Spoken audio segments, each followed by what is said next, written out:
I am ready! GMA Weather, serbisyong totoo ng GMA News.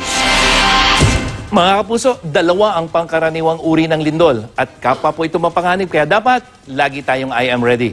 Tectonic quake ang lindol kapag nag-uumpugan yung mga batong nasa ilalim ng lupa, gaya po ng naganap dyan sa may Zambales, Eastern Samar at sa Philippine Sea dyan sa may silangan ng Mindanao. At mga kapuso, mas malawak po ang sakop nito. Ang pangalawa, yung volcanic quake naman na lindol na nagaganap dahil naman sa pagsabog ng isang bulkan. Gumagalaw kasi yung magma na nagpapagulo naman dyan sa mga bato sa ilalim ng lupa.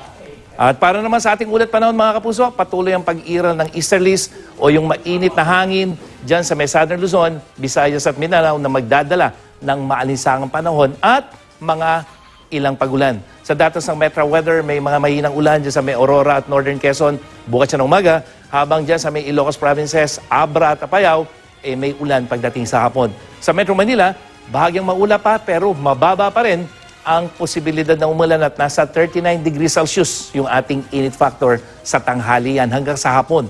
Maghapon namang mababa ang tsansa ng ulan dyan sa buong Visayas mula sa Eastern, Central at Western sections. At sa Mindanao, buong araw na maulan sa mga rehiyon ng Davao at Sorsogon at maging I am ready sa thunderstorm ang buong Mindanao sa hapon na kumisan mga kapuso malalakas o intense thunderstorm.